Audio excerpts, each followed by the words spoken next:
ক্যান্সারের চিকিৎসা করেছিলাম। সেই মহিলার ডান পাশে ব্রেস্ট ক্যান্সার হয়েছিল টাটা হসপিটালে। এরপর তার ক্যান্সার ছড়িয়ে পড়ল বাম পাশে।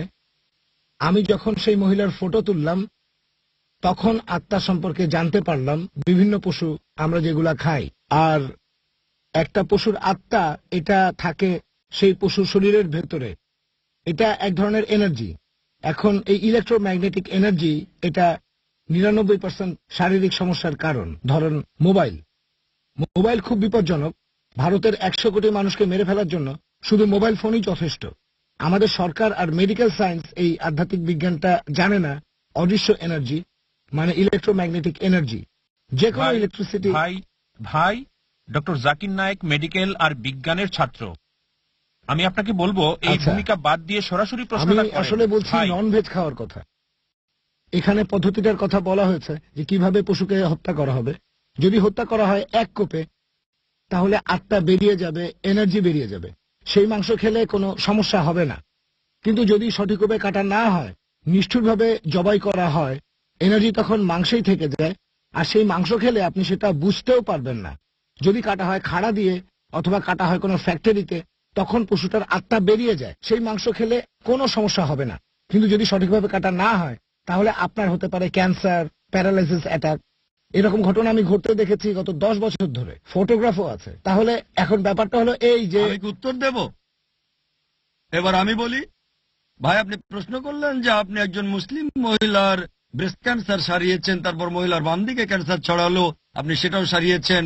তারপর আপনি বললেন কোন পশুকে তাৎক্ষণিক হত্যা করলে আত্মা বেরিয়ে যায়। যদি নিষ্ঠুরভাবে পশু হত্যা করা হয়, আত্মা থেকে যায়, তখন সমস্যা হয়, ক্যান্সার হতে পারে। এক কথায় ভাই আপনাকে আবার অনুরোধ করছি, আপনি জয়েন করতে পারেন টাটা মেমোরিয়াল ক্যান্সার হসপিটালে। আমি কয়েকজন ডাক্তারকে সেখানে চিনি।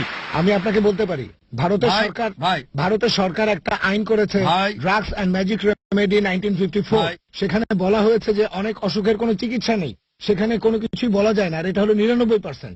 এখন আমি যেটা বলতে পারি, আপনার প্রশ্নের উত্তরটা দিইনি, এখনো 5 মিনিট আছে, অন্য লোকদের সুযোগ দিতে হবে। আগে প্রশ্নের উত্তরটা দিইনি।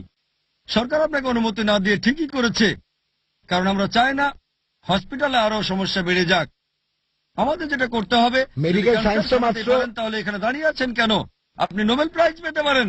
মেডিকেল সায়েন্স তো মাত্র 400 বছরের পুরনো। আপনি নোবেল প্রাইজ পাবেন যদি এরকম আধ্যাত্মিক উপায় ক্যান্সার সহ অন্যান্য রোগ সারাতে পারেন। আমিও নোবেল কমিটিকে বলবো যেন আপনাকে নোবেল প্রাইজ দেওয়া হয়। তবে কমিটি আপনাকে সিলেক্ট করবে না কেন সেটা বলছি। আমি এখানে বৈজ্ঞানিক কারণ দেখালাম, মুসলিমরা কিভাবে পশু জবাই করে, শরীর থেকে রক্ত বেরিয়ে যায়, তারপরও আপনি বলছেন যে আত্মা থেকে যায় বা আত্মা বেরিয়ে যায়, এভাবে ক্যান্সার হবে।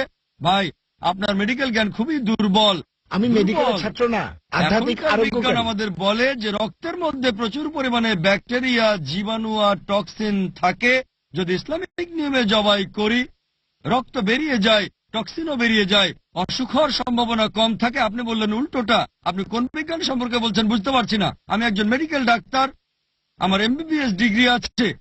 আর কোরআন বলছে সূরা নাহল অধ্যায় নম্বর 16 আয়াত নম্বর 43 আর সূরা আম্বিয়া অধ্যায় 21 আয়াত নম্বর 7, ফাসআলু আহলে যিকরি ইন কুনতুম লা তা'লামুন।